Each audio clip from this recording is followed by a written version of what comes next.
Hey everybody, this is Matthew Soltiziak, and you're listening to Not the Same Old Lions podcast, part of the Minute Media Podcast Network. This season, it's all grit. I speak with a variety of guests and interview key players, gaining more insight on what makes this team go. The Detroit Lions are now in a new, grittier era, and we look beyond just the kneecaps when it comes to the analysis. Welcome to another episode. In this episode, we discussed the Detroit Lions' 40-34 victory over the San Francisco 49ers. We'll talk about what went well, any concerns we have, and of course, we'll look at where things stand as we now enter Week 18, the final week of the regular NFL season. Let's get to it, Lions fans. This is Mike McMahon from the Detroit Lions, and you are listening to Not the Same Old Lions podcast. I'm joined today by James Cook, the senior sports writer for the Traverse City Record Eagle. You can also hear him on the Get Around podcast. James, good to have you here. Always good to be here. Victory Tuesday, victory whatever day. Victory whatever day. That's been the mantra with the schedule for the Detroit Lions this year. The other mantra, coming from Coach Jerry Angers, is 1-0. He's a former Michigan High School Coach of the Year, as well as Coach of the Week by the Detroit Lions. He's the current scouting and training director for Bull Rush Sports. Coach, you got your Christmas wish, 1-0. Yes, ending 2024 1-0. Let's move on to 1-0 in 2025.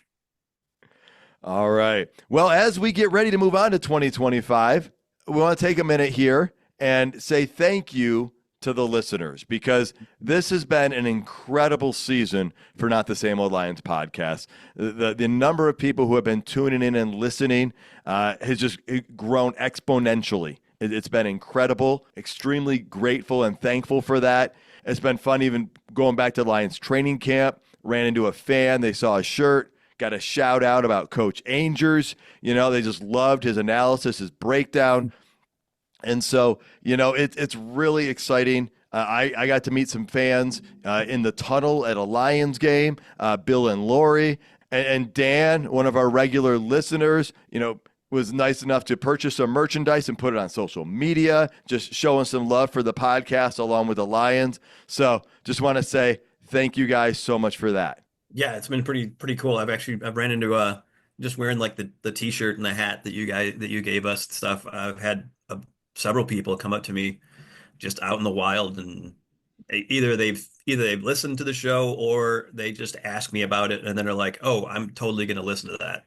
All the same, you know, it's just it's been awesome, you know, just especially talking to the people, and even my ex-players that have went on to listen to it, and then they're like, "Oh my God, I hear your gravelly voice," as Mr. Mattson used to say, online analyzing games. And they said, you know, the coolest thing about that is not only one of my teachers, but also it brought back memories of the film room on Sundays getting ready for a game on Friday. So totally awesome. Glad to be here, and hopefully we can keep running it. All right. And again, thank you folks so much for all the support you've given to all of us during this run that we've had going, along with the Lions. And as the Lions won that game, let's start by hearing from the man himself, Coach Dan Campbell.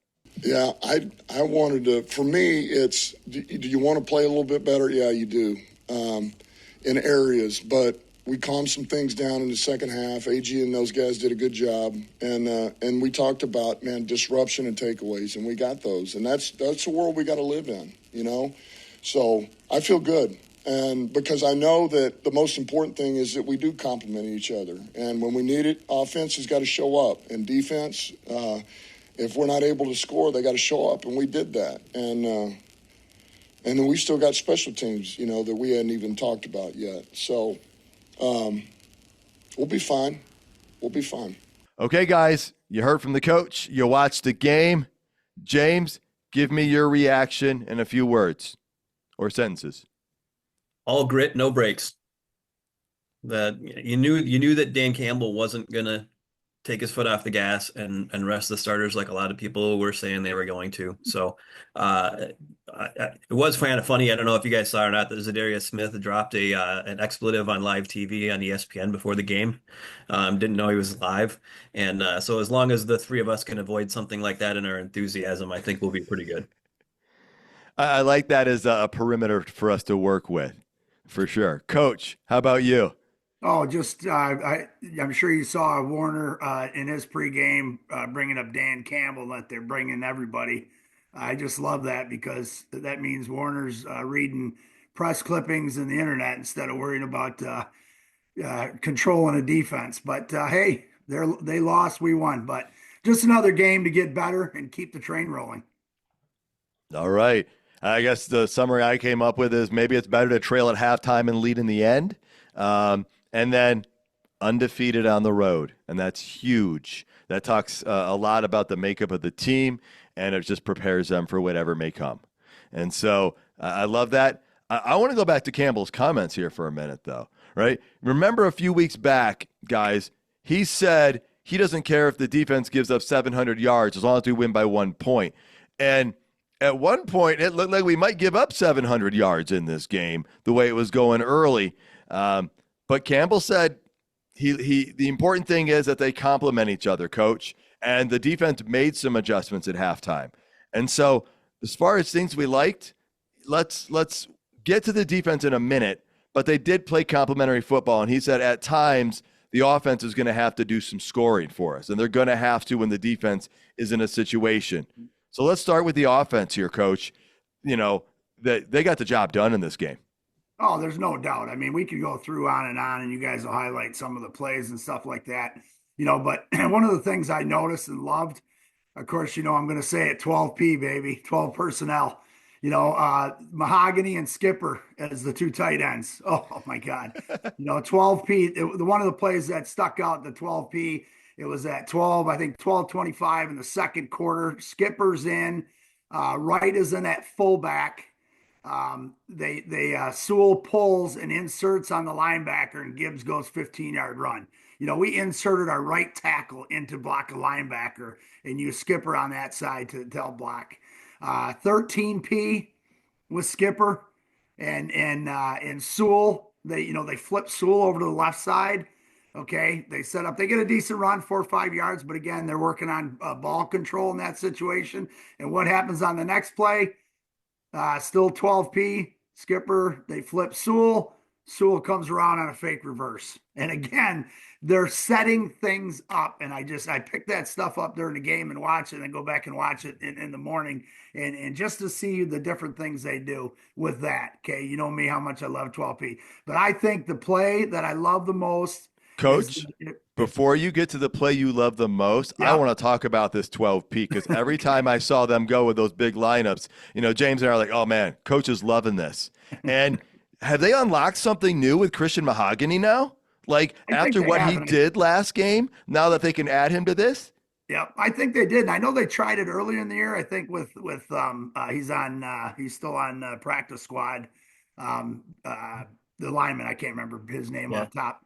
What is it? Jamarco. Yes, thank Right. you. Jamarco, I think they ran that. Yes, that's a good call. They ran that with Jamarco. They've tried to do that in the years where they've got that extra guy. And now you can take these guys. We know Skipper can catch a pass. Can Mahogany, and that's the big thing. And that's the athletic stuff that they do. And, you put Brock right in the backfield with those guys, for that 13 personnel, or you keep that 12 personnel, nobody, and actually San Francisco never overloaded to it. We ran the backside on it. But yeah, they're working on things for this week, for next week, and so on and so forth. And I think, the ability to have those two guys in there, and again, finding the people. I mean, St. Brown's not even on the field, guys. And some of those situations, and so now the thought process is all run. We've talked about this over the years, where over this year, where they're putting him at tight end or stand up end to block Saint, and now you got all these big bodies. So yeah, I think we're opening up some things for that. Yeah, the emergence of Mahogany could add a whole new dimension to things to this offense. Just one more option and one more wrinkle. But Coach, I did interrupt you. Get me to that favorite play of yours that you want to talk about. It wasn't 12P or 13P, and it wasn't the fake reverse, but the throw to Saint, okay, short of the goal line, okay, they didn't run Saint into coverage. They ran him to the goal line and knew that with his strength and athleticism, if he got hit, he was probably going to bounce into the end zone. They've done that over the year, over the last couple of years. How many times have we thrown, on a 3rd and 9, throwing the ball at 8, at 8 yards, and let Saint, how many times has Saint done that, guys, over the years since we've seen him? And then I shouldn't just say Saint, but you know, any of those guys. And I think not running him into the coverage, I think they knew that they ran zone concept and that we're going to break on it. Did they blow a coverage? Yeah, but when Saint stops, and you guys, did you see the route? I mean, it was a long route. I think he went left, went right, spun back inside, and so they never knew what he was doing. So that play really sticks out. The big splash plays stick out, of course, but for me, that is a great coaching, offense mind, doing what's right to get us in the end zone. Yeah, excellent breakdown. That was huge because St. Brown made it look easy, and that just tells you, like I say, anytime somebody makes something look easy, it's because they're really good at what they do. James, what do you want to add about this offense here? Yeah, well, I mean, to kind of piggyback a little bit on Jerry's thing, I mean, when you played zone coverage, a lot of times, it's obviously different from man to man, and that you don't have a guy right on you. So you usually have a guy who's trying to close after you make the catch. So that's why you can just go short for the 2 or 3 yards short of the end zone, and then hope that your guy does it. And they've got guys in St. Brown and Montgomery and Gibbs that can routinely just get that extra couple yards after a carry or a catch. So it's a great game plan. But yeah, the Lions became the first team in NFL history to have 2 receivers and 2 running backs all get over 1,000 yards.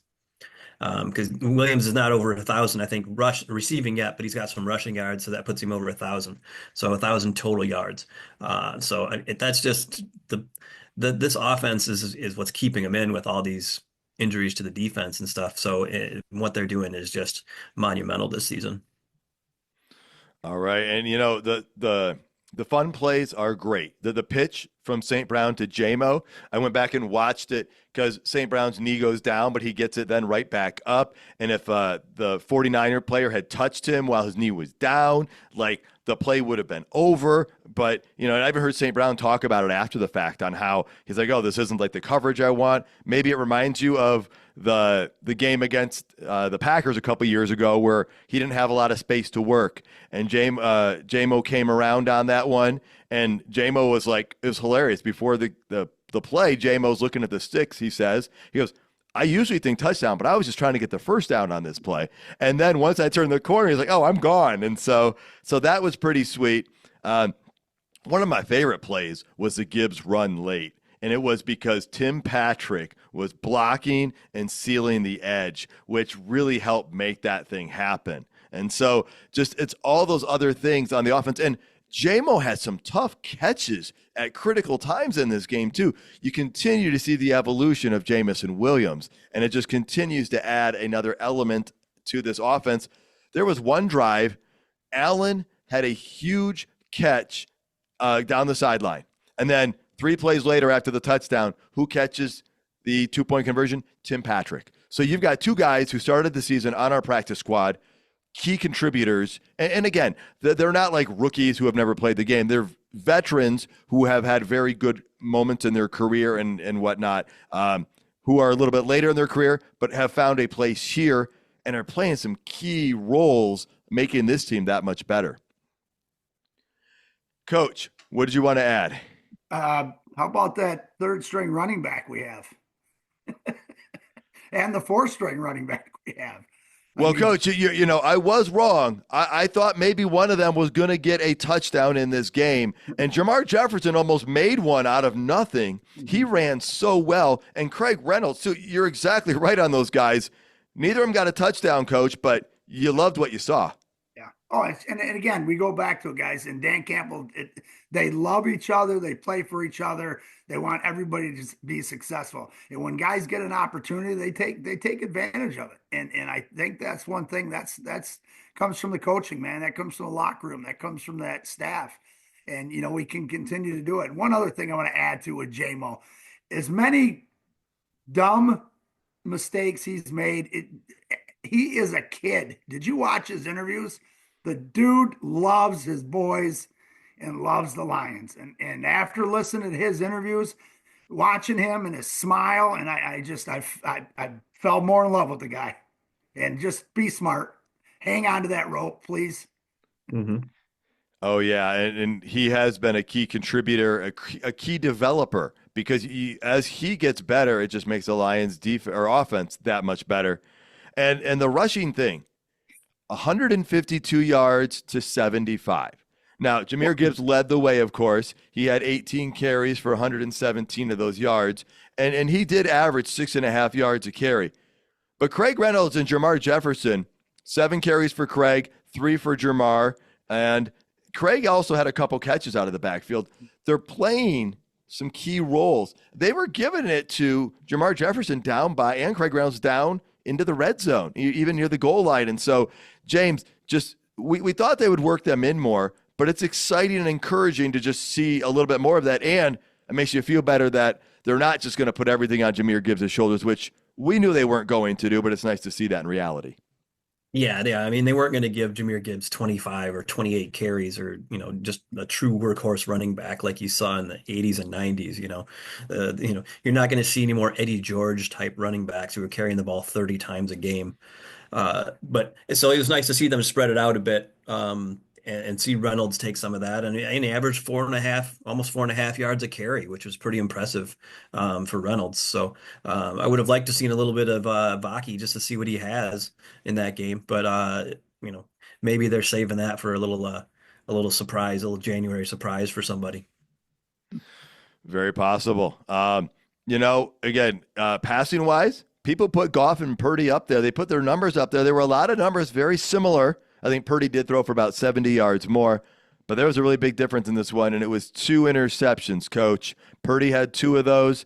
Goff was clean. And so that was a big difference because that didn't shorten our drives up. And James, I know you wanted to add briefly on what Goff did, and then, Coach, I want you to weigh in. Yeah, it was Goff's 42nd 300-yard passing game, 42 in his first 9 seasons. The only player who had more than that in his first 9 seasons in the league is Patrick Mahomes. Good company. Yeah, pretty darn good company. And I got a little thing about turnovers later that we'll hit on about the Lions having turnovers being important for them. All right, Coach, what did you want to add about what we liked in this game? Obviously, we're talking about no turnovers. Yeah, just on the opposite side of the ball again, even when we got into 3rd and longs and things like that, we know that it's 4-down territory always with Dan Campbell. And I think they make the calls on that, but Goff made some throws that just the one to Laporta. I mean, there's just, you go back and forth on the different things in tight windows. The level he is playing at right now, I think he's got, is it 20 touchdowns and 1 interception? Is that right, you guys? Since the 5 interception day? That 20, sounds about right. Yeah, 20 and 1. And James already pointed out about and that is percentage. I mean, we can go on and on and on, but he is playing at such a high level that he's one of the best quarterbacks in the NFL, and I'm glad we have him. All right. And another thing that I really liked was the Lions' 3rd quarter. All right. They were trailing 21-13 at the half. And in the 3rd quarter, we outscored San Francisco 18-7. And the 3rd quarter seemed to be the Achilles for the Lions all of last season. And that's just, I think, one more example of how the second half changed for Detroit. I mean, look at time of possession. The Lions were trailing time of possession by about 30 seconds at halftime. When the game ended, we led by about 10 minutes, which means something switched, Coach, at halftime. Yeah, I mean, I think that's the thing is the adjustment parts, the defense, of course, in the second half adjustments. I'm going to tell you, we gave up 7 points in the second half, guys, and a garbage touchdown. Okay, so I don't want to hear 40-34. Oh my God. Garbage time. We had 2 turnovers. We made some good adjustments. We did some good things. We'll talk later about, on those first 3 drives, I went through each one of them and I'll point out some things that we can make changes on. And so, that's the biggest thing. And again, they just came out and said, we're going to take this game over. This is what we do. And I mean, that's the big thing. I just think the defense second half adjustments, of course, Kirby Joseph, 2 big picks. How about the one where didn't he have back-to-back picks and one was a pass interference call on Brian Branch? Oh man, yeah, exactly. I'm glad he got the second opportunity right there because you're like, Brian, don't touch him. Yeah. It's going to be intercepted. And I think some part of that too. And I think Brian is now he's trying to go from the safety position to the nickel. We just make so many mistakes on defense. And Brian, Branch has had last 3 games, I think he's struggled, but he's had some really good coverages also. And I think that's him, changing back over. He's a second-year player, correct? I mean, geez, oh man, we're putting a ton on him. And film don't lie, and they'll make those corrections. Yeah, and the Lions, they got more pressure in the second half. You saw the Lions make second half adjustments, James, and that's something that we weren't always sure, or if the adjustments were being made last year, they didn't always seem like we understood what was happening because we didn't always see the results on the field, but it seemed like they dialed up the right things.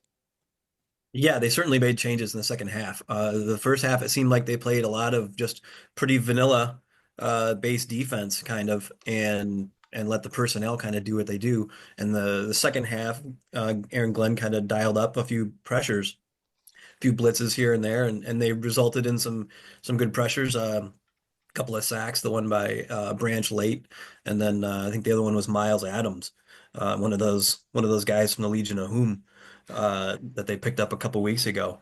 And this whole team just adjusts well, I think. I think that's part of the coaching, it's part of the culture, part of the atmosphere. You were talking about Goff, and since the Houston game, he leads the league in passing yards, passing touchdown, and passer rating. So after one bad game, he has been the best in the league. Wow. That's over 7 games, too. That's not just like 3 games ago, folks. There's a little bit of a track record. Stretch against some pretty good teams.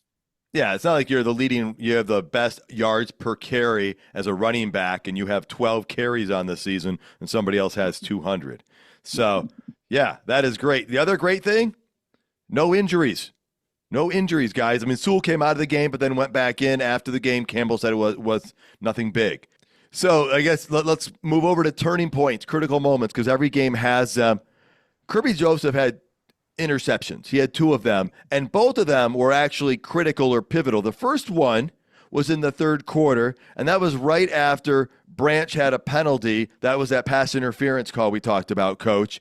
And, right before that, I am going to say that I put something out there, and I know it's not an original thought by any means, okay? But one of our listeners, Honest D Guy on Twitter, said, someone on defense has to come through for us. And I said, we could use a turnover. Well, Kirby got the interception, but then there was a penalty. And then next play, he gets the interception. And that was big because that was the first time we stopped them, James. And that helped get the offense back on the field and give the defense a break in the third quarter. Yeah, when you had the thing about talk about the tweet, I wasn't thinking about that. I thought you were talking about Kirby's tweet because Kirby tweeted out afterwards. He tweeted 2 video highlights of both of the interceptions and then the Allstate hand logo with the hands logo, and just said he tagged Allstate in it and then retweeted his own tweet and said safety first. Nice. Yeah, well, that was big, and so that helped slow things down. Give the Lions the ball, allow them to come back down. And that wasn't the only interception that was big. The other one by Kirby was big because, and we'll probably talk about this in things we don't like, but Coach, we'll bring it up now because it was pivotal.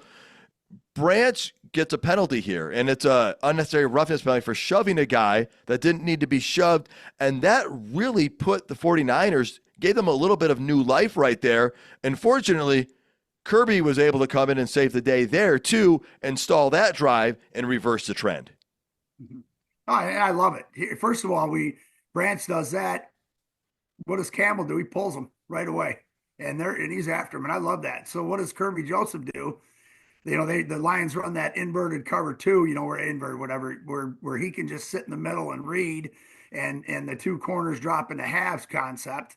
It's kind of a robber concept. And what does he do? He breaks on the ball and gets the pick. And I'm going to tell you why does he do that. Okay. He's protecting his boy. He's protecting his boy Branch. Branch screwed up. Coach Campbell's upset. I'm going to pick this ball. Now Coach Campbell's smiling and probably won't kill Brian Branch. Yep. That is nice that others in the defense were able to do that. And you know what? It also showed by Coach Campbell, it doesn't matter who makes the mistake. If you make the mistake, we're going to come talk to you. We're going to coach you up, and we're going to fix this mistake right away, even if you're taking a very talented player off the field. James, what other turning point did you see, or anything that was critical? Yeah, I think both of those interceptions, the turnovers for the Lions, all season long, we've seen this Lions team capitalize on turnovers and winning the turnover battle, aside from that Houston game. That's the obvious outlier. But the Lions are plus 11 in turnovers this season. That's fourth in the NFL. They only have 3 fumbles all year. So just the ball security that they've had. There's only one team in the league that has had less turnover or less fumbles in the league. That's Buffalo with 2. So winning that turnover battle is huge for them. Getting those 2 picks gave them that win, which I think in turn very well helped get the win against the 49ers. I also, to go back to Kirby Joseph and his tweets, I don't know if you saw the Tucker Kraft hit on Pat Jones from the Vikings. He retweeted a video of that because, remember, it was Tucker Kraft who was insinuating that Kirby Joseph is a dirty player. And then Tucker Kraft basically does the same thing where he takes a player out at the knees and hurts him. Yeah. It's if you're criticizing, make sure you're not doing the same thing, right? Mm-hmm. Real quick on, turning points, because I know we're touching base on that. Here's the other one. Holding the 49ers to missed field goals was a turning point also. And somebody's struggling over there. And again, those are the adjustments and stuff like that. But that's those are big plays, and they're kicking games pretty bad. Yeah. I was watching the game with a couple of Michigan State fans, and they were really enjoying the former Michigan kicker, Michigan missing a few. Yeah. You know what, though? You're right, though. I mean, whether they were going to be made field goals or missed field goals, the fact that red zone defense or just slowing them down wherever we did on the field and forcing the field goal attempt versus getting in the end zone was big. And that last drive by the Lions, leading 34-28, we ran the ball and did a short pass and ran the ball. We took up over 4.5 minutes. The way we were moving the ball at will, that almost reminded me of overtime against the Rams when we just ran the ball and they could do nothing to stop us. And so once we got the ball there and just started running, I felt the game was over. And so we took the time, we added some points. All right, let's move over to what we didn't like or things that might concern us. I want to hit on a penalty right away. We already talked about the Brian Branch penalty. I want to talk about the Kirby Joseph penalty very early in this game. There was a penalty because one of the 49ers ran, I think Terry and Arnold maybe, out of the back of the end zone, went to the ground, and then there was a personal foul penalty called on the 49er player. Kirby Joseph comes over and gets involved, and that creates offsetting penalties. And so San Francisco would have been knocked back to like the 18 or 19-yard line at that point instead of, okay, offsetting, just, no penalty there. That's a big deal, Coach, because that changes a great opportunity for the defense to get a stop. Oh, for sure. And here's the thing is, I just talked about it a few moments ago. Make a play to protect your brothers, like the pick. Don't be the second man in. Don't give yourself, hey, yeah, you're tough, dude. All right, that's great. I know nobody does that to my boys. I agree. But you know what? Turn around, make an interception, turn around, make a big tackle, turn around, cause a fumble, and that's the payback. And that's the stuff that these younger guys, and Joseph's been around a little bit longer than Branch, but they have to be smarter in that situation. They don't need the second man in. Walk away, live to play another down. Don't give them an opportunity to score 7 instead of giving up 3. And, this was really early in the game, and so I was even concerned for another reason. Every once in a while when a person in the secondary goes and hits a receiver, not intentionally, but the way the bodies line up, you can get called for a personal foul for too hard of a hit or whatnot, or hit on a defenseless receiver. That would have been his second penalty if he got another one. and then you're out of the game. And I mean, we saw Branch have to leave the game against the Packers. And so, James, that could have been a big whammy if something like that would have happened like in the second quarter. Then suddenly the Lions are much thinner in the secondary. Yeah, and just scrambling. I mean, you got Iffy coming back and playing quite a bit, but I mean, he's a new guy basically on the defense too. And you'd have to put him into a primary coverage role, I think, without Joseph in there or Branch, if he got one too. So yeah, they would have had to kind of completely reshuffle that back seven or the secondary at least to make up for a loss like that. So it could have been a huge thing if he had gotten another one. The first one was bad enough. If he had gotten a second one, that would have been horrible. Yeah, and that also would have affected even more their ability on coverage. And you wanted to bring up something about the tight ends? Oh, it was just the tight end seemed to be it's a continued weakness of this Lions defense. Teams are just uh, killing them over the middle with tight ends. We saw Buffalo do it with Knox and Kincaid. The Lions kind of held Cole Kmet in check last week, against the Bears. But George Kittle just was a killer this week against them. 8 catches, 120, 112 yards, 8 catches on 8 targets too. So they never had an incompletion to George Kittle all game. So they gotta fix something with that. I think Anzalone coming back will help with that. But I mean that's just another kind of thing of the Lions having four of their top five linebackers out of the lineup for most of the last couple of months. Yeah, that makes a lot of sense. Coach, something you've already hit on, you called it a garbage touchdown. So I really want your point, your influence on this. But it felt like that final touchdown drive for San Francisco was too easy. Even when Brock Purdy gets knocked out of the game, and I get it, when a different type of quarterback and a guy you haven't been scouting comes in, that can change a lot of variables, and you can sometimes find success. I mean, Josh Dobbs showed he's been able to do that last year quite a bit. But was it simply the Lions were trying to just I mean, they were even the 49ers were even getting out of bounds a number of times. Were they just trying to avoid the big explosive and kind of play that, keep everything in front of you? Or do you just, what's your analysis on that? Because again, I felt like, they're moving really easy still. And I know the Lions changed a lot of things in the second half to slow them down, but just give me your breakdown. I mean, you're trying to burn clock. You got a 2-score lead. I mean, that's the big thing. I think that the out of bounds things you made a point on. Lions do a really good job of keeping players in bounds, keeping players in bounds in those situations so the clock runs. That's the only negative to that. Well, there's two negatives. That's the first negative to it. And the one he stretched on the one, thought maybe his knee might be down, so to get him to burn the timeouts. And we've seen it over the past with the Lions, that the Aiden Hutchinson, of course, he's not in there, but line him up on the out of bounds and sneak him down and get an interception, I think his first year. So I'm not real concerned with that. The quarterback comes in, which turns into a running quarterback, which he runs for a touchdown. Brock Purdy, of course, I got that in part of the negatives, when I talk about the defense a little bit later in some plays. But so those are the big things. You're going to give up the play. We didn't break on the ball as well as I thought we would to keep them in bounds to burn more clock. But I think it was, they did what they wanted to do, even though they gave up an easy score. If Dobbs doesn't score on the run play, they have to burn another play, which means I think they had one timeout left at that point. They have to use that timeout, and we use the clock to run it out. So, but just a couple small details in that'll get cleared up for next week.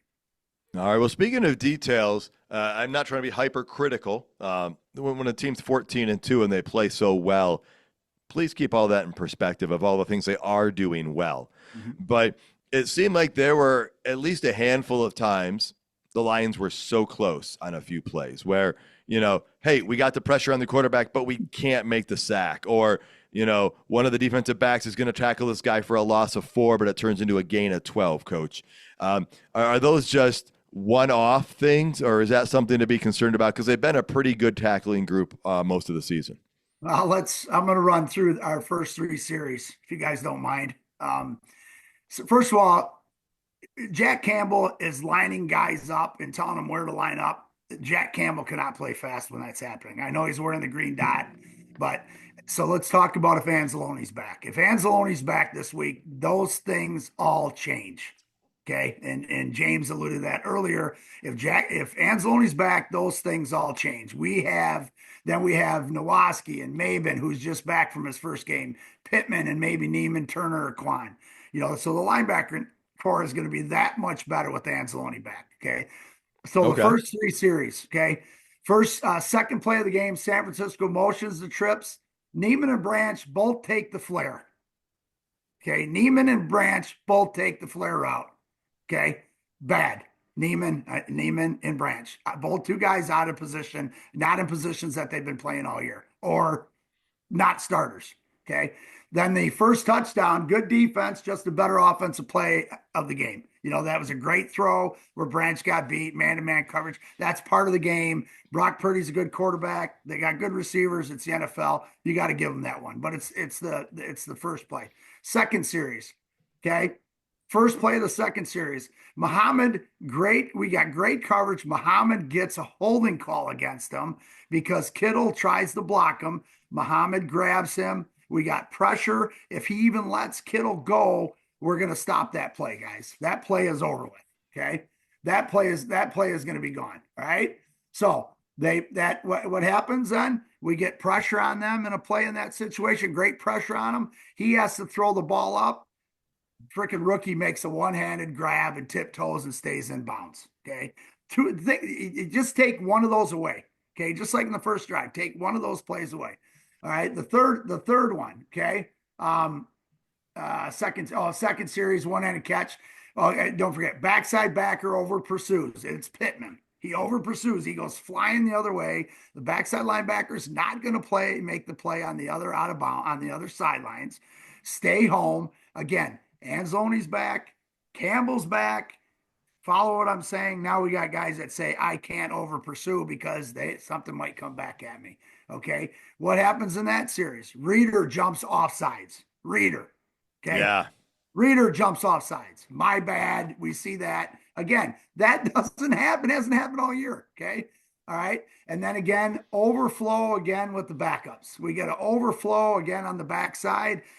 Cut back lanes there, touchdown. Okay. So, Coach, what I'm hearing from you right now is a few of these times we just made some misreads or guys didn't do their assignment right, and even like the one with the Reader jumping offside makes it easier. And then with these backups in, as good as Campbell is, he's a backup for Anzalone's position. He's a starter, but Anzalone has played multiple seasons. He's sees the game at a quicker pace than Campbell in that, so he can direct that. And you're saying that with Anzalone being back, that's going to help cut down on some of the collisions, and it's going to help people react better, more quickly to what's happening around them. Is that right? Green dot. You're going to have your green dot back. And Campbell's a second-year player, and he's a great linebacker. He's going to be all pro. He's going to be around for 10 years. The guy can play. But again, when he is out on the field and he's talking to guys and telling them where to line up, and then all of a sudden the ball snapped, he's not set. He's not reading. He's not going, oh my God. He's not maybe saying, hey, this is where they run that cutback, or hey, this is where they run that double mover. Hey, this is those are things that are done in film sessions that he is ready to do on it. And he can't. I'll tell you, and I'm going to touch base on one more. Trevor Nowaski is a very, very, very smart linebacker that's got a ton of things on. Trevor Nowaski stops a throwback to Brock Purdy because Trevor Nowaski knows exactly what's going on. I shouldn't say all the time, but he's a smart linebacker that can take all that. And that's because he's not directing other people where to line up. He's being Trevor Nowaski. Campbell cannot be Jack Campbell right now because he has to tell Neiman where to line up, or he has to tell Turner where to line up, or oh my God, he's got to slide coverage and things like that. So this is all correctable stuff. Okay, third series, 746, third and 746. Motion over. Arnold comes across in motion. Okay, he follows the motion across. It becomes a trip. Branch and Arnold run into each other. The rookie again is down the sidelines for a big game. Everybody's like, oh my God, the Lions defense sucks. I mean, I'm sorry, but they're terrible. They can't stop anybody. Well, you know what?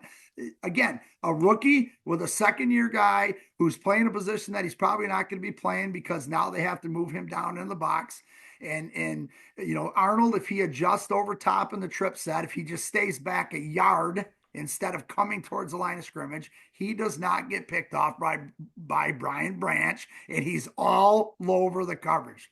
Correctable. Film session. Correctable. Film session. I'm going to say it again. Okay. All right. So then off that, Smith takes a side. Okay. Brock Purdy's touchdown run.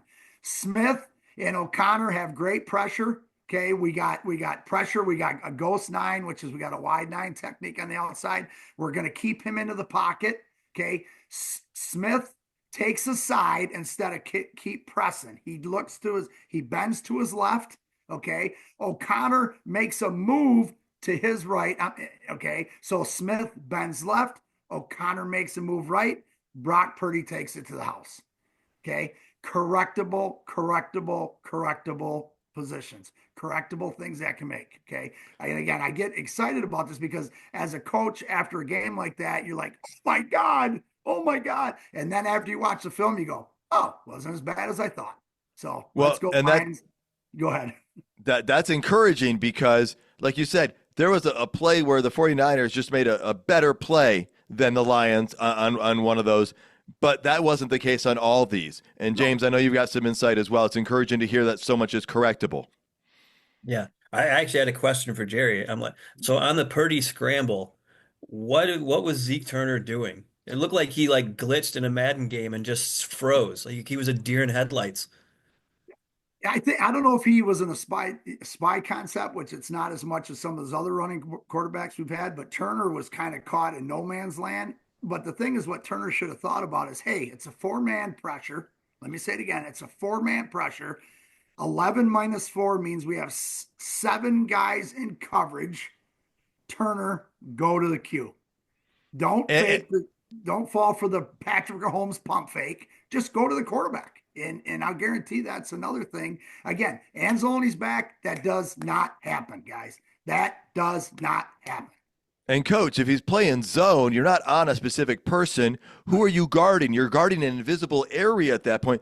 Go get the quarterback, because if you don't get him, he's running right in. It wasn't like the one with Trevor Nowaski earlier in the season where Nowaski was guarding somebody, and then it was like, wait, do I let this guy go? It's going to be an obvious touchdown pass if I do. And that Trevor was in no man's land there. But the Monday night game, it just – James is right. It seemed like, Turner should have gone right at Purdy on that one. But again, correctable stuff. So I mean, that's encouraging to hear. Okay, here's one. We got to talk about fourth down and going for it, because the Lions did it, I think, like a few different times in this game. The first one, that instead of kicking a field goal, they went for it on fourth down, and they did not get it. I believe that was the pass to Laporta that was well defended. And so a lot of people were really upset about that. And from social media, at least I gather, a lot of people were upset. And then they had another one on fourth down where they went for it, and I believe that was a pass to St. Brown for the touchdown, if I'm not mistaken on that. And that gave the Lions, a touchdown instead of settling for a field goal. And I think we were down by 6 at that point. So we needed the touchdown, or 8. Maybe we're down by 8 at that point. So it felt like that was going to be, you couldn't settle for a field goal on that point. And then the third one was, instead of punting the ball, we went for it on fourth down. We got further down the field, and that led to a field goal. And so, again, every game it seems like people are dissecting, should Dan Campbell go for it or not. James, I want to start with you, and then Coach, head over to you here. What are your thoughts on the going for it stuff with Campbell? That's Dan Campbell's identity. And you see, if you watch on other NFL games around the league, more and more coaches are going for it on fourth down, whereas 10 years ago, you would never hardly see coaches go for it on fourth down unless it's 4th and inches, and you would do a quarterback sneak or something pretty bland like that. Now you've got teams going for it on fourth, throwing the ball all the time. I think that's how San Fran got their fourth down conversion. They went for it on 1, and they threw for it. So yeah, the game is just the game has changed, and I think Dan Campbell has been a big part of that change in the game. Coaches are seeing what he's doing and how it's worked and copying. I mean, the NFL is a copycat league after all, and Dan Campbell is definitely getting copied. All right, Coach, how about you? Yeah, it's the same thing. And these are strategically placed plays. Okay. Analytics, first of all. Second of all, nobody looks into the big picture. So let's say in the first quarter we ran a certain formation and we ran a motion and we didn't get it, or we got a big gain out of it, or they adjusted one way or another, or the analytics tells us that on a anything 4th and 3 or 3rd and 3, San Francisco is going to drop into zone coverage, or San Francisco runs man coverage. Ben Johnson and Dan Campbell and that staff, and you can go through all the whole offense staff. They have all these things written down. They know exactly what they do. Did they set up the play they're going to make? We talk about it on 3rd and 8. How many times do they run it on a 3rd and 8 because they know they're going to go forward on 4th and 3 or less? And it is so hard to stop an offense on a 2-yard play or a 3. Let's say a heavy 3-yard play. It is so hard to stop them. And then you say, oh, we can stop the Lions. I mean, they only have Gibbs, St. Brown, J-Mo, that Laporta, Tim Patrick. I mean, yeah, I'd punt every time. We don't have any offensive threats to gain 3 yards. Coach, We might even throw the ball to Sewell or Skipper. Yeah, or heck, maybe we'll go to 13 personnel and throw a touchdown pass to Skipper. Yeah, I would punt it. I love the sarcasm. I picked up on the sarcasm. I respect the sarcasm. Yes. I agree. The game has evolved. That's one thing. So many people who are against it, I'm going to say, I'm not going to say you're 100% wrong, because there's always variables in there. But again, don't do surface level takes. The game's evolved so much that, we saw that's how the Rams beat the Bills, right? By going forward on a 4th down. Also, like Coach said, it's not reckless. All right. There's a feeling behind it. There's an analytic behind it. Not just a feeling, but an analytic and a feeling. Because, all right, what's the strength of your team, offense or defense? The best way to help your defense is to keep your offense on the field, to get points. And that led to some of the decisions last year. If you remember last year, I think Campbell regretted the field goal he kicked against the 49ers in the first half, and thinking maybe he should have gone for the touchdown to continue to, try and get the points up there to help the defense out. So, did I think the safe, easy play was to get the 3 points early instead of going for it on 4th down? Yeah, but that's not what this team does. And safe is not 14-2. Safe is 9-8. Okay, if you're lucky, right? And the mentality, Coach, that you've talked about, that your team builds into their identity, is what gets you to 14-2. And so, do I have to agree with everything he does? No, because I don't do his job, and he's done that job better than anybody in my lifetime. And so he has the street cred to do a few things that I wouldn't agree with, and I'm enjoying this ride. I want to point out that people are like, well, the Lions, they're going to face some better offenses. Yeah, they will. But San Francisco is better than the Chicago Bears. They are a much better team, even if their record's only slightly better. Nobody has scored 40 points against San Francisco this year, guys. James, I mean, that right there tells you the offense did something really good in this game that nobody has done all season. Yeah, so their defense was still pretty good, and to hang 40 on them is pretty darn good. I mean, the Lions have done that pretty regularly to teams. I mean, even Buffalo, who has pretty good defense as well. And scoring 40 is not anything new for the Lions. This is the 5th time this season where the Lions have had 40 points and 0 turnovers, which is something that has never been done in NFL history before. Doing it 5 times in 1 year. Yeah. Coach, you want to talk about a stat? Really? Yeah. I love what James just pointed out. But we talked about this in the pregame about Gibbs has the highest percentage of 10+ runs in the NFL, right? It was like at 17, 16, 3 at one point, 17, 9, whatever. And the San Francisco 49ers, I think, were in the top 3, if not the best team, against stopping big run plays in the NFL. And who was going to win that? We won it, guys. And again, that goes back to that 40-point score. How many big runs did he have? How many big pass plays, shallow pass plays did we have? How many, even though he may have not gotten those tens, how many of those 7 and 8, 9 yarders did he get? Craig Reynolds, how many of that side? I think he got a 7 or 8. I think, uh, um, anyway, so again, that stat, we talked about in pregame and we came out on top, and that's huge against the defense and against their defense and away at their home field. Yeah, Reynolds had a 9-yard run. Jamar Jefferson had an 8-yard run. You're exactly right, Coach. One thing we haven't talked about, want to kind of hit on this, is should we can be concerned about the extra points, the missed extra points. One was blocked, another one was missed. The 49ers missed an extra point and multiple field goals. So, James, let's start with you. Are you concerned about that at all? Not really. The one blocked extra point was one of the easiest calls for those referees to have made, where the guy who blocked it completely went over Hogan Hatton, which is completely against the rules, and then blocked the kick. So that should totally have been called, and I can't believe that they missed something that easy and spottable. Now, James, when you said he went over him, does that mean like you're not just, I want to make sure everybody understands this. You can block and push through the center, but you have to like get pad level low or something so you're facing him head on versus jumping over the top, or is that how that works? You're almost not allowed to touch the snapper at all. I mean, not much.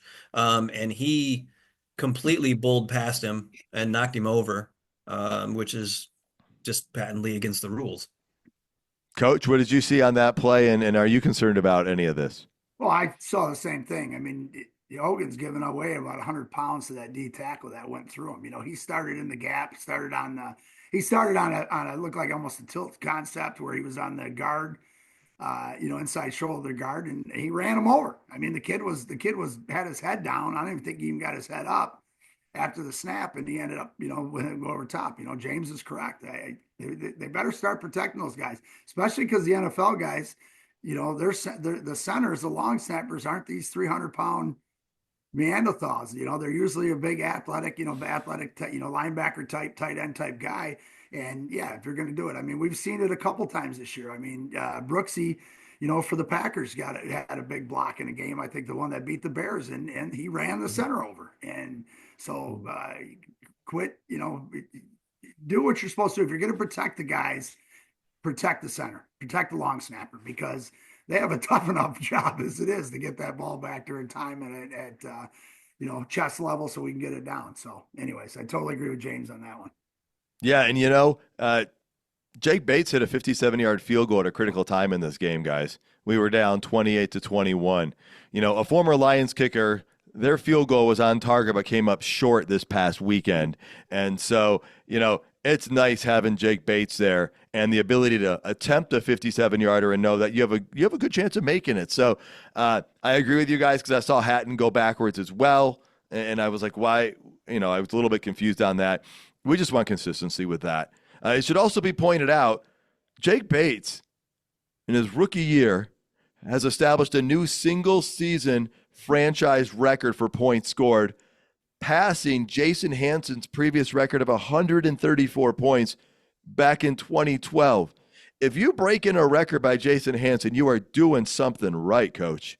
Yeah, you think? It's a great sign, but you're right. You go back to the long field goal, and we watched Riley miss one, that ended up short. I mean, those are huge plays at any time. And now you're putting him in the class with the great kickers that we've had over. One of the positive things we've had over the last 30 years of Lions football has been our kickers. And, and again, there's a lot of players too, but so to be mentioned in that and to continue to continue to be somebody that is talked about on social media all the time is huge for our kicker. Hopefully some of the negative stuff too. Yeah, well, James, I think you want to bring up some of the stuff that's been on social media from last night about the kicker. It really had nothing to do with what happened on the field, but more like on the sideline. Yeah, kind of literally on the field though, where ESPN showed him warming up, doing some stretches, kind of almost like planking sort of thing, where you're trying to get flexed, flex the Yeah. muscles and all that, and get ready for the game. And ESPN went back to it a second time. So they kind of did him dirty and brought a lot of attention to it. And then that just became memes all over. So if you're listening to this and you haven't seen them, wait until after you've done listening to the show. But just go on Twitter and look up Jake Bates memes. I gotta say, I would love to know what the producer was thinking before they okayed that clip to show. But I'm most impressed with Troy Aikman and Joe Buck on how they handled that clip. Now, if they had put Troy and Joe on camera next to that clip, I would love to have seen their faces, because as soon as that clip came up, I'm like, what are we watching and why are we watching this? And then you're right, James. The fact that they came back to it a second time was like, really? Really? So good news is Jake Bates was just stretching. He said nothing's wrong, and he showed that by going in and kicking. All right, guys. Week 18 is going to matter. All right? We knew it was going to matter before this game kicked off, because the Vikings won over the weekend. 14-2 versus 14-2 for the division, for the conference. All right? In our last show, I talked about how the 13-3 Titans had the best record ever for a wild card team. But I was a little bit thrown off at talking about it because I remember that game being at home for the Titans. And that's because there were 3 divisions back then. The top 2 teams got the bye. One division winner was at home. The top wild card was at home, and then the other 2 went to it. And I believe that was the Music City Miracle with Frank Wycheck, former Maryland Terrapin, throwing the lateral to Kevin Dyson, going down the sideline. I didn't even have to look that fact up. It's just ingrained in your memory when something like that happens. That was also the game Doug Flutie was benched for Rob Johnson, and so Buffalo fans probably don't remember that very well. But this will be a 14-3 team going on the road. And before we even get to that part, this game is the first time ever in the regular season that 2 14-win teams face each other. And this reminds me of going all the way back to 1990. The San Francisco 49ers and the New York Giants played each other.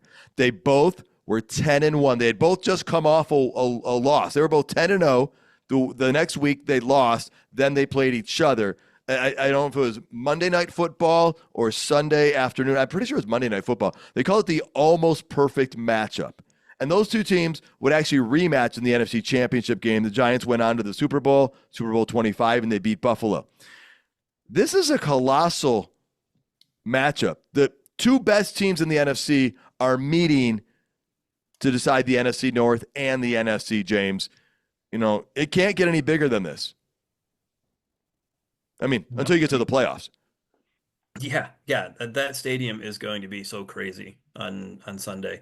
I mean, this game means so much for the Lions. The Vikings are an excellent team, and they're a team that is hoping that they're on the same trajectory as the Lions, so it's just as big for them.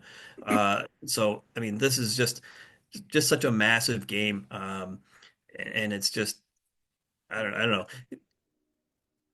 The Lions, I'm kind of speechless on how big this is, I guess, putting it into terms. I Yeah.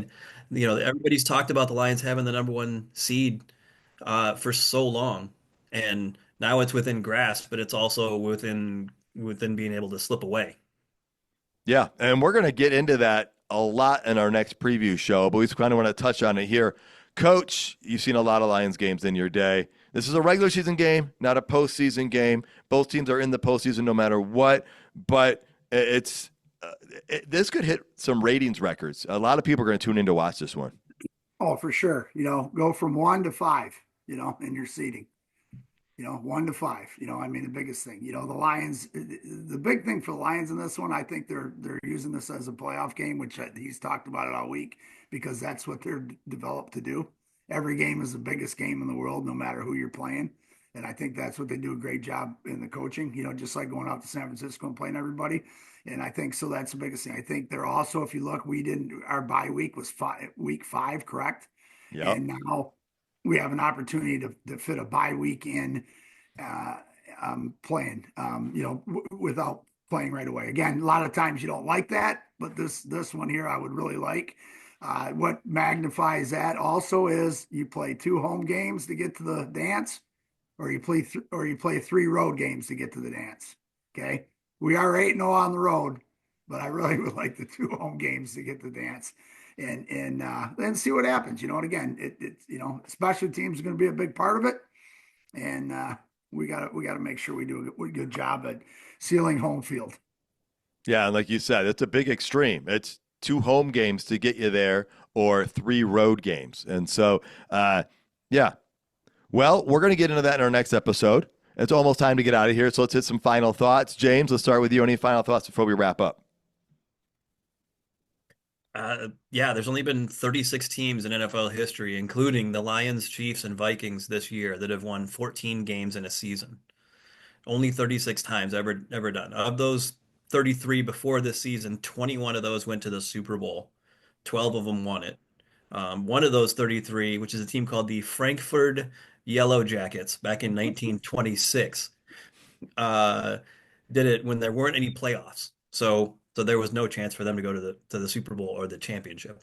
But so it's a good omen to have this good of a regular season to go on to the Super Bowl, of course.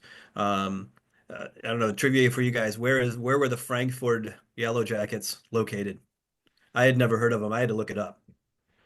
I'm guessing the answer is not Frankfurt. No, it's Frankfurt too, with a D, not a T. Oh, yeah. Like the Yeah, Frankfurt. no, that yep. we're used- I said it with a D, but I've never heard of the place. I just figured I'd ask if that existed. Me either. Suburban Philadelphia. Wow. It also, so the Lions are only the 10th team in NFL history to complete an undefeated season on the road. 9 of the 10 teams who did that before went on to the Super Bowl to play in the Super Bowl. 5 of those won it. The Dolphins in 72, Redskins 82, and the 49ers 3 times. Which is interesting because those are all coastal teams. So you would think that maybe a Midwest team would have a less jet lag to deal with on road games, but interesting that coastal teams did it so much. They're on the coast of Lake Erie, so we're good. Yes. All right. Thanks, James. Coach, you got anything before we get out of here? Just one quick thing. I want to touch a little bit on special teams. We already talked about a little bit, but our kickoff return coverage was not very well. We didn't do a very good job in that. Debo Samuel brought a couple of those out from 2 yards deep, and they got some big gains. So I think that's something that Flip will work on this week, because I think that's going to be huge. Even though that Bates does lead the league in touchbacks, the percentages or the most touchbacks, we kind of chose one way and backfired a little bit on us. But again, correctable. Yeah, And- actually, it was. Go ahead, James.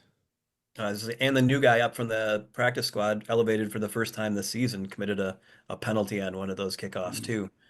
Just lined up wrong. Yes. And, both teams seem to not be trying to kick the ball out of bounds or out of the end zone, and allowing returns. One of them was scary in the fact that the Lions caused a fumble, and the ball was picked up, and fortunately, he made contact with another line while he's on the ground. Otherwise, that could have been a touchdown on a fluke play. So, yeah, I think there's going to be some attention to detail on the special teams, Coach. Great call on that one. And I guess one last thought from both of you guys. Scott Van Pelt spoke after the show, watched his postgame. He said he spoke with Dan Campbell, and he said Campbell thinks Hutchinson is a long shot to play at any point this year, but he would never count Hutch out. I'm just going to wait and see what happens on that one. I'm not putting too much into stock either way. I think there's some excitement that goes around it, Coach. What are your thoughts on the hope that he comes back, and is it a letdown if he can't make it back? I think you give them hope, and that's what they're using it for from a coaching standpoint, that he's working. It's also a thing people don't understand. It's also a thing about, look at how hard Hutch is working to get here. Let's get our brother back. And I think they've talked about that, bringing these guys back. And so I think that that's a positive influence, even though, oh my God, when we get to the Super Bowl, well, we got to win this week and we got to win next week and we got to win, and so not worry about it. The one I'm worried about is Anzalone. Please play this week, Anzi, that we need you, big dog. There you go. I love that influence you talked about too, just on the fact that he's working this hard. It's contagious. Hard work is contagious, folks. And you lead by example, and he's putting everything into it. Well, folks, that does it. That is our last show of 2024. Thank you so much for tuning in, checking us out. Happy New Year to everybody. Thank you so much for tuning in. You can find more episodes and content at notthesameoldlions.com. Tell your friends and family about the show. Like, comment on socials. Please subscribe regardless of your listening platform. And until next time, stay gritty, my friends.